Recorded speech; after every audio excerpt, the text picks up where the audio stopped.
अजा एकादशी की भक्तों कथा सुनाते हैं, पावन कथा सुनाते हैं। दुख नाशक और सुख कारक ये व्रत बताते हैं, हम कथा सुनाते हैं। हम अजा एकादशी की भक्तों कथा सुनाते हैं, पावन कथा सुनाते हैं।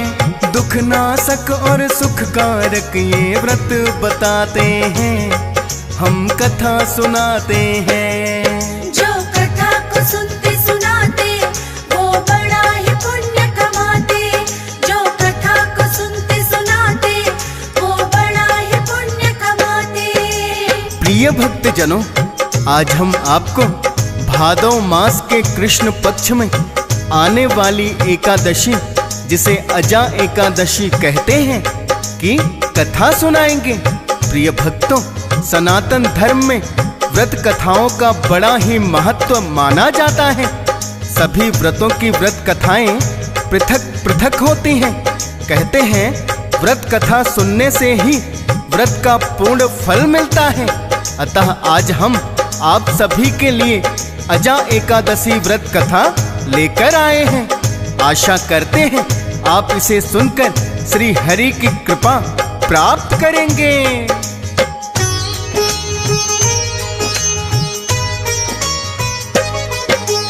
एकादशी व्रत में विष्णु जी का है ध्यान लगाते, विधि विधान से पूजा पाठ कर आरती भी है गाते, और सुनते हैं व्रत कथा भी अजा एकादशी की। श्री कृष्ण ने कथा युधिष्ठिर को ये सुनाई थी। जब भी कथा कोई पांडव बंधु सुनना चाहते हैं, श्री कृष्ण के पास ही वो सुनने को आते हैं। आज भी फिर से युधिष्ठिर श्री कृष्ण के पास है आए, बोले मुझको अजा एकादशी की कथा सुनाई। तब श्री कृष्ण युधिष्ठिर को ये कथा सुनाते हैं, पावन गाथा गाते हैं। दुख नाशक और सुख कारक ये व्रत बताते हैं, हम कथा सुनाते हैं। जो कथा को सुनते सुनाते वो बड़ा ही पुण्य कमाते, जो कथा को सुनते सुनाते वो बड़ा ही पुण्य कमाते। प्रिय भक्तजनों, श्री कृष्ण जी सदैव पांडवों को धर्म और अध्यात्म का मार्ग दिखाते थे, और अनेकों ज्ञानवर्धक कथाओं के द्वारा सदैव उचित अनुचित का ज्ञान देते रहते। प्रायः सभी एकादशियों की कथा भी पांडवों ने श्री कृष्ण के श्री मुख से ही सुनी थी। आज फिर से युधिष्ठिर श्री कृष्ण के पास आकर उन्हें अजा एकादशी की व्रत कथा सुनाने का निवेदन करते हैं। तो श्री कृष्ण युधिष्ठिर को इस व्रत कथा को सुनाते हैं।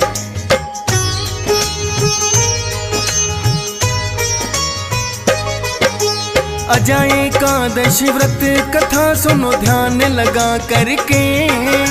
सूर्य वंश में सत्यव्रत नामक एक राजा थे, और उस राजा की पत्नी का सत्यवती है नाम।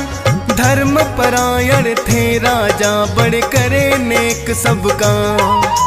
सत्यवती के गर्भ से एक फिर पुत्र ने जन्म लिया है। माता पिता ने हरिश्चंद्र ही जिसको नाम दिया है। सत्यव्रत का पुत्र युधिष्ठिर जो ही बड़ा हुआ है, अपने पुत्र को राजपाट का भार भी सौंप दिया है। हरिश्चंद्र में अपने पिता के ही गुण आते हैं, पावन कथा सुनाते हैं। दुख नाशक और सुख कारक ये व्रत बताते हैं, हम कथा सुनाते हैं। जो कथा को सुनते सुनाते वो बड़ा ही पुण्य कमाते, जो कथा को सुनते सुनाते वो बड़ा ही पुण्य कमाते। प्रिय भक्तजनों, श्री कृष्ण ने युधिष्ठिर को बताया कि राजकुमार हरिश्चंद्र ने गुरु वशिष्ठ के सानिध्य में अपने शिक्षा दीक्षा पूरी की। तत्पश्चात उन्होंने अपने पिता का राजपाट भी संभाल लिया। समय आने पर उनका विवाह तारावती नामक राजकन्या से हुआ। राजा हरिश्चंद्र बड़े ही सत्यवादी एवं दानी राजा थे। वो ब्राह्मण एवं जरूरतमंदों को खूब दान दक्षिणा देते थे। उनके राज्य में कोई भी दुखी नहीं था। यदि किसी को सपने में भी उन्होंने दान देने की बात कह दी तो उसे पूरा करते थे। उनकी सत्यता के चर्चे दूर दूर तक थे।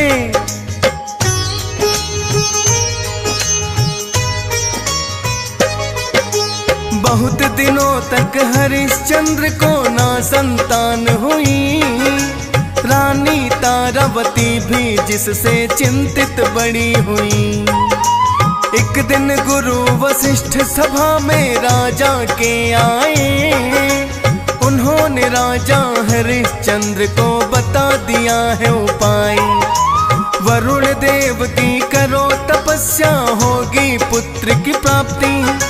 राजा रानी वरुण देव की करते हैं फिर भक्ति। वरुण देव उनकी भक्ति से प्रसन्न हो गए हैं। पुत्र की प्राप्ति का वरदान भी राजा को दिए हैं। हुआ पुत्र का जन्म तो खुशियाँ सभी मनाते हैं। पावन कथा सुनाते हैं। दुख नाशक और सुख कारक ये व्रत बताते हैं। हम कथा सुनाते हैं। जो कथा को सुनते सुनाते वो बड़ा ही पुण्य कमाते। जो कथा को सुनते सुनाते वो बड़ा ही पुण्य कमाते। प्रिय भक्तजनों, श्री कृष्ण ने कहा कि गुरु वशिष्ठ के बताए हुए उपाय से राजा हरिश्चंद्र के घर एक बहुत ही सुंदर पुत्र ने जन्म लिया, जिसका नाम उन्होंने रोहतास रखा। हे युधिष्ठिर, राजा हरिश्चंद्र ने रोहतास के जन्म पर ब्राह्मणों को खूब दान दिया, क्योंकि राजा हरिश्चंद्र दानी और धर्मात्मा थे। तो उनके चर्चे चारों ओर ही होते थे। यहाँ तक कि एक दिन स्वर्ग लोक में भी ये बात पहुँच गई कि राजा हरिश्चंद्र के समान सत्यवादी और दानी पूरे पृथ्वी लोक में नहीं है। तब ऋषि विश्वामित्र के मन में आया कि यदि राजा हरिश्चंद्र इतना ही दानी हैं तो अवश्य ही उनकी परीक्षा लेनी चाहिए।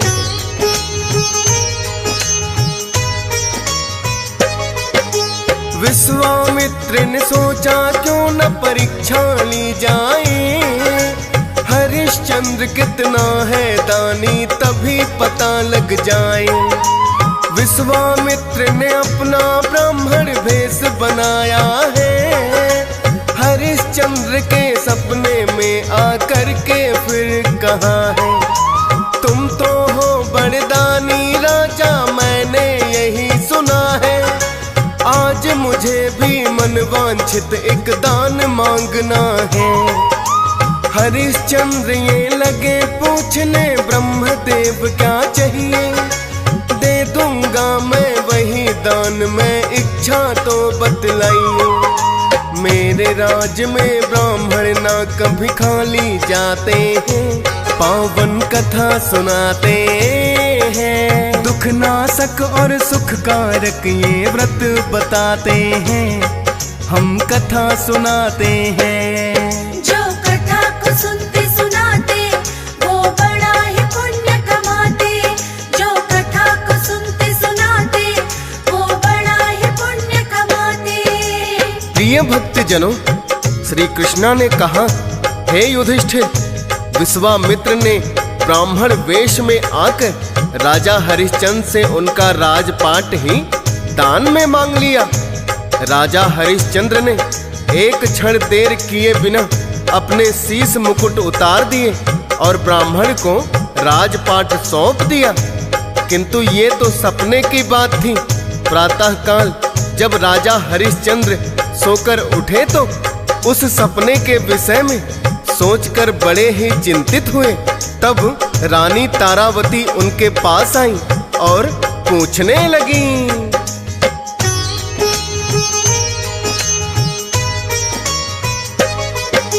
रात को निद्रा ठीक से क्या तुम्हें स्वामी नहीं आई, या कोई और बात है जो कि मुझको नहीं बताई।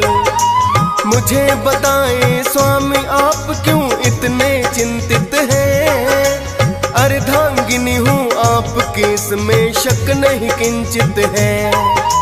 कहने लगे हैं राजन मुझे है सपना रात को आया, राजा हरिश्चंद्र ने फिर तो सारा हाल बताया।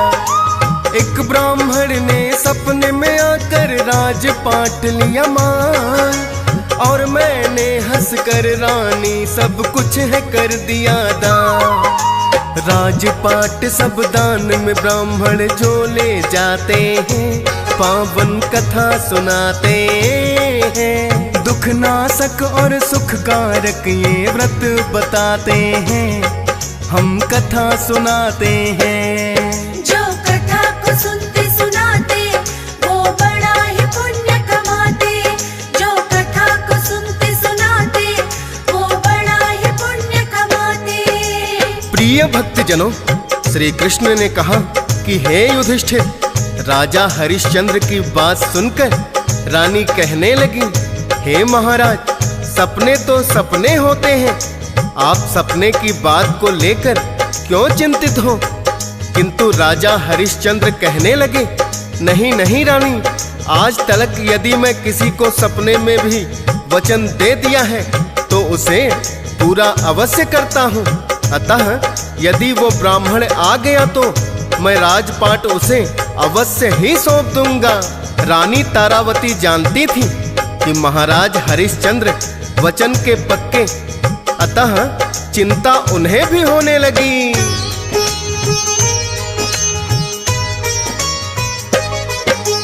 क्योंकि विश्वामित्र ने ये तो रची थी सारी माया, प्रातः काल फिर वही ब्राह्मण राजा के पास है आया। राजा हरिश्चंद्र ने उठकर है उन्हें प्रणाम किया, और कहने लगे सपने में मैंने आपको दान दिया। अपना वचन वही मैं अब तो निभाना चाहता हूँ, राजपाट को आप संभाले मैं चला जाता हूँ। अपने शीश से मुकुट उतार के ब्राह्मण को दिया है, राज सिंहासन भी तो हवाले उनके ही किया है। तारावती और रोहित इतने में आ जाते हैं, पावन कथा सुनाते हैं। दुख नाशक और सुख कारक ये व्रत बताते हैं, हम कथा सुनाते हैं। जो कथा को सुनते सुनाते वो बड़ा ही पुण्य कमाते, जो कथा को सुनते सुनाते वो बड़ा ही पुण्य कमाते।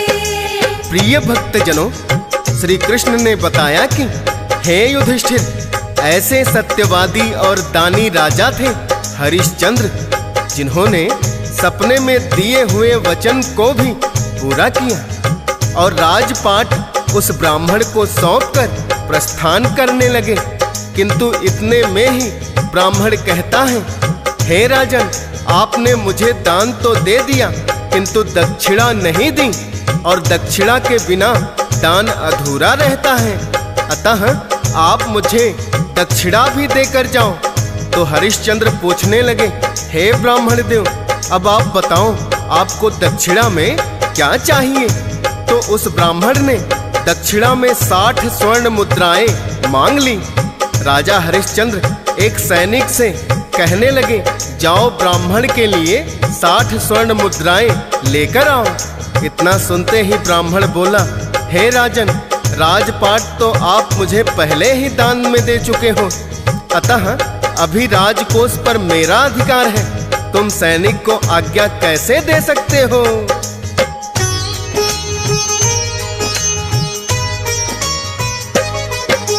अपनी भूल का राजन को भी फिर आभास हुआ, मन ही मन में उनको बड़ा ही पश्चाताप हुआ।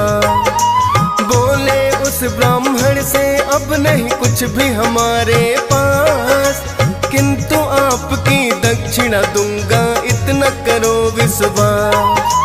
पर कुछ दिनों की मोहलत इसके लिए मुझे चाहिए, मोहलत देकर ब्रह्मदेव मुझ पर कृपा बरसाइए।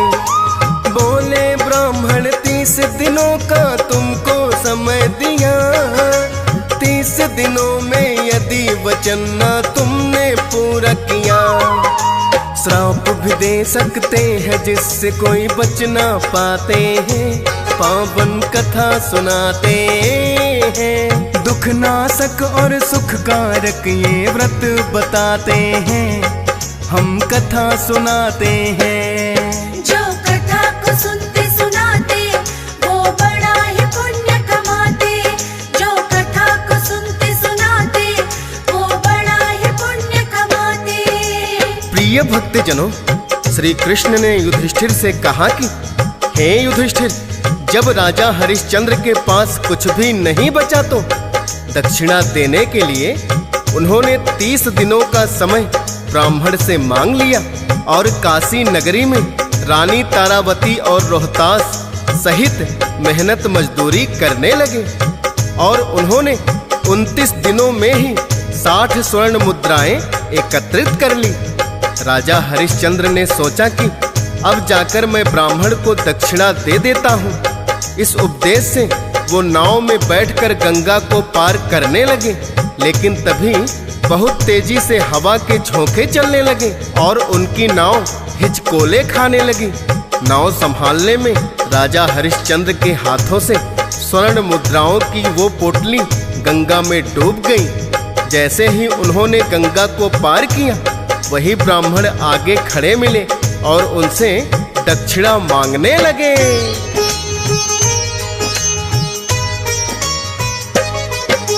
सब वृतांत है ब्राह्मण को तो राजा ने बतलाया, किंतु ब्राह्मण बोले तुमने नहीं है वचन निभाया। सुनकर बोले हरिश्चंद्र अभी बाकी एक दिन है, उसको पूरा करूंगा मैं जो आपको दिया वचन है। काशी नगरी में लगता था दासों का बाजार, खुद को बेचने के लिए राजा हो गए हैं तैयार। पहले बेचा रानी को और फिर बेचा रोहतास, खुद को बेचकर 60 स्वर्ण मुद्राएं हो गई पास। लड़का राजा रानी तीनों ही बिक जाते हैं, पावन कथा सुनाते हैं। दुख नाशक और सुख कारक ये व्रत बताते हैं, हम कथा सुनाते हैं। जो कथा को सुनते सुनाते वो बड़ा ही पुण्य कमाते, जो कथा को सुनते सुनाते वो बड़ा ही पुण्य कमाते। प्रिय भक्तजनों, श्री कृष्ण ने कथा को आगे बढ़ाते हुए कहा, हे युधिष्ठिर, इस प्रकार रानी तारावती और रोहतास को एक ब्राह्मण ने 40 स्वर्ण मुद्राएं देकर खरीद लिया और राजा हरिश्चंद्र को कालिया नाम के एक चंडाल ने 20 स्वर्ण मुद्राएं में खरीद लिया। कालिया शमशान भूमि में चिता जलाने का काम करता था और चिता जलने वालों से कर वसूली करके अपना घर चलाता था। क्योंकि अब राजा हरिश्चंद्र उसका नौकर था, तो चिता जलाने का काम उसने राजा हरिश्चंद्र को सौंप दिया और रानी तारावती व रोहतास ब्राह्मण के घर नौकरी करने लगे। रोहतास घर के छोटे मोटे काम करता और पूजा के लिए फूल तोड़ कर लाता, वहीं रानी तारावती घर के बर्तन मांजती व झाड़ू पोछा करती थी। राजा हरिश्चंद्र कलिया के घर काम अवश्य करते थे, किंतु उन्होंने कभी कलिया के घर भोजन नहीं किया, जिस कारण उसकी काया अत्यंत ही दुर्बल हो गई थी। एक दिन राजा हरिश्चंद्र गंगा से घड़े में पानी लाने गए तो दुर्बल होने के कारण घड़ा नहीं उठा पाए। उन्होंने देखा कि उसी समय रानी तारावती भी उसी नदी में पानी भरने के लिए आ गई। राजा ने रानी तारावती से घड़ा उठवाने के लिए सहायता मांगी, किंतु रानी तारावती कहने लगी, हे स्वामी, मैं ब्राह्मण के घर नौकरी करती हूँ और आप चांडाल के घर यदि मैं घड़े को हाथ लगाऊंगी तो मेरा धर्म नष्ट हो जाएगा, क्योंकि ब्राह्मण पूजा पाठी है और आप चिता जलाने का काम करते हैं। आप पानी के भीतर जाकर घड़ा उठा लो। हरिश्चंद्र ने वैसा ही किया।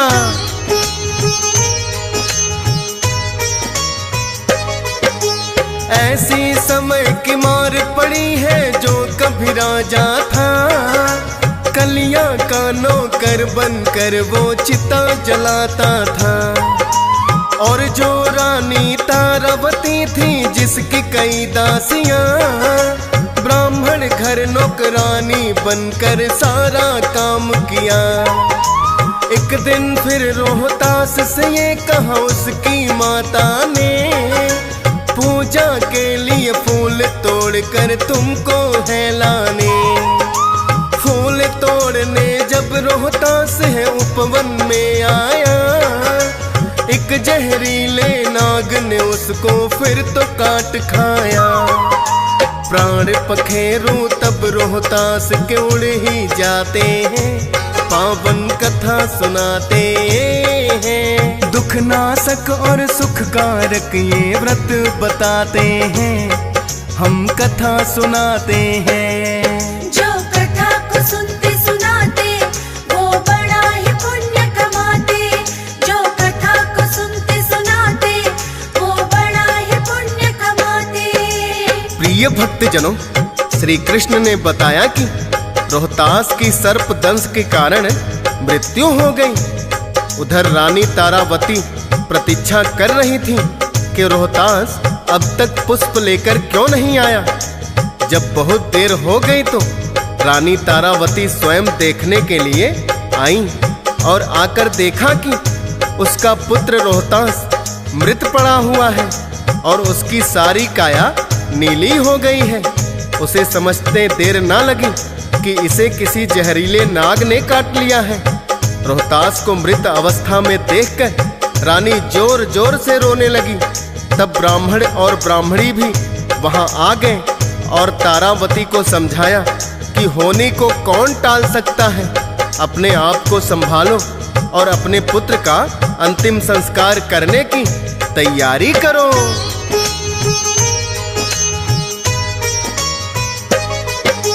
रानी तारावती का दुख नहीं देखा जाता है, मृत पुत्र है हाथों में और जीवित माता है। रोते रोते तारावती चल दी शमशान की ओर।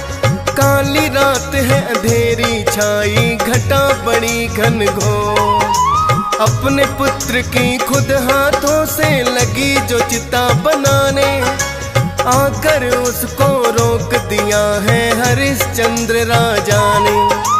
कहने लगा तुम जो भी हो पर बाद में चिता बनाना, कर लगता है इस शमशान में पड़ेगा तुमको चुकाना। जो करते संस्कार में सब करते जाते हैं, पावन कथा सुनाते हैं। दुख नाशक और सुख कारक ये व्रत बताते हैं, हम कथा सुनाते हैं। जो कथा को सुनते सुनाते वो बड़ा ही पुण्य कमाते। जो कथा को सुनते सुनाते वो बड़ा ही पुण्य कमाते। प्रिय भक्तजनों, श्री कृष्ण ने बताया कि हे युधिष्ठिर, यद्यपि राजा हरिश्चंद्र अपनी रानी तारावती और अपने पुत्र रोहतास को पहचान गए थे, किंतु उन्होंने अपने कर्तव्य से मुंह नहीं मोड़ा और रानी से कहने लगे कि अपने पुत्र का अंतिम संस्कार करने से पहले तुम्हें कर चुकाना ही होगा।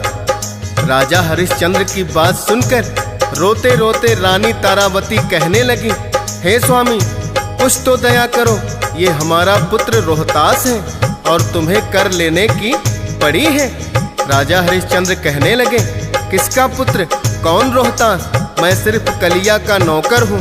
याद करो उस दिन जब मैं गंगा में घड़ा उठाने के लिए तुमसे सहायता मांग रहा था, तो तुमने चांडाल का नौकर बोलकर घड़े को हाथ भी नहीं लगाया था। मैं अपने मालिक से गद्दारी कैसे कर सकता हूँ?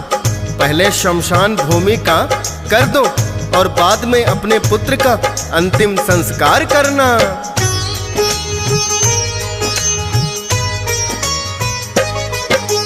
हरिश्चंद्र ने मानी नहीं है तारावती की विनती। सत्यवादी राजाओं तभी तो होती है गिनती। विश्वामित्र ने सोचा अब तो अति हो चुकी है, पुत्र की मृत्यु पर भी कर्तव्य अपना भूला नहीं है। विश्वामित्र तत्काल सामने उनके आए हैं, बोले राजन तुमसे हम तो जीत नहीं पाए हैं। भूल हुई है जिसका मुझको पश्चाताप बड़ा है।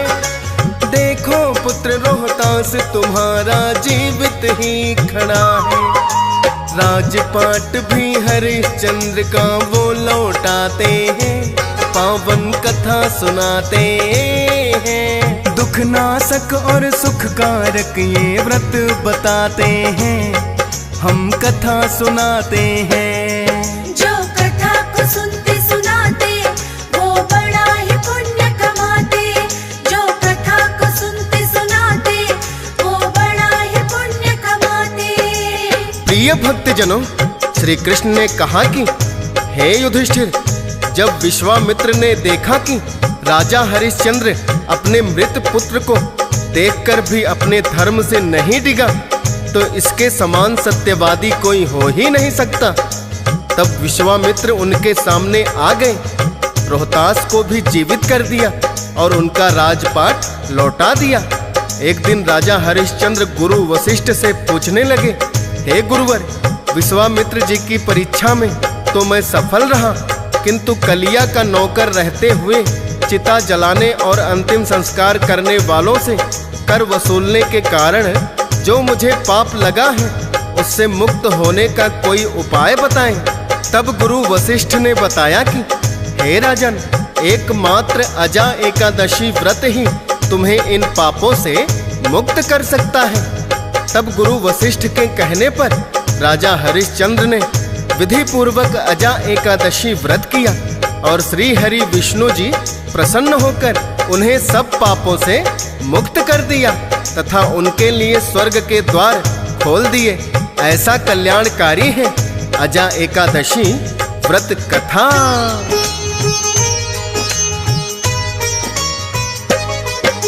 सुनकर कथा युधिष्ठिर ने तो प्रकटाभार किया है। अजा एकादश की तो भक्तों पावन यही कथा है। करते हैं जो व्रत कथा को अवश्य सुनना चाहिए। विष्णु जी की कृपा बड़ी हो उनका ध्यान लगाइए। हंसराज भी हरि चरणों में करता है वंदन। डीएस पाल तो श्रद्धा भाव से कथा किया वर्णन। फौजी सुरेश भी सिमर शारदा लिखता सभी कथाएं। जो सुनते हैं उनके मन में भक्ति भाव जगाए। सुनने वाले भक्त हौसला और बढ़ाते हैं, पावन कथा सुनाते हैं। दुख नाशक और सुख कारक ये व्रत बताते हैं, हम कथा सुनाते हैं। जो कथा को सुनते सुनाते वो बड़ा ही पुण्य कमाते। जो कथा को सुनते सुनाते वो बड़ा ही पुण्य कमाते। श्रीमन्नारायण नारायण हरि हरि। श्रीमन्नारायण नारायण हरि हरि। भजमन नारायण नारायण हरि हरि। भज भज नारायण नारायण हरि हरि। तेरी लीला सबसे न्यारी न्यारी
विष्णु नारायण नारायण हरि हरि विष्णु नारायण नारायण हरि हरि जप नारायण नारायण हरि हरि जपो नारायण नारायण हरि हरि तेरी मूरत मंगलकारी कारी हरि हरि तेरी मूरत मंगलकारी कारी हरि हरि श्रीमन्नारायण नारायण हरि हरि श्रीमन्नारायण नारायण हरि हरि भजमन नारायण नारायण हरि हरि भजमन नारायण नारायण हरि हरि हरि ओम नमो नारायण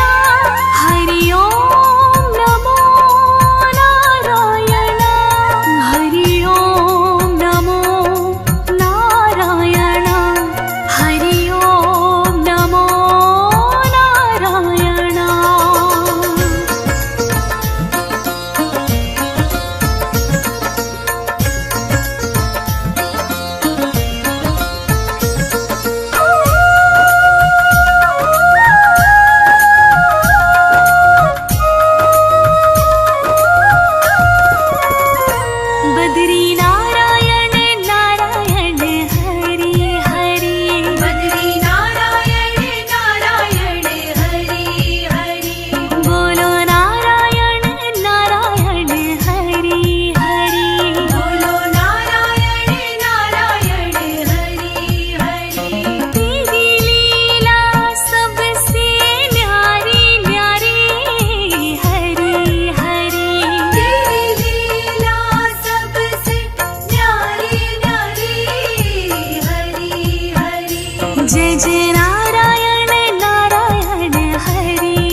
जय जय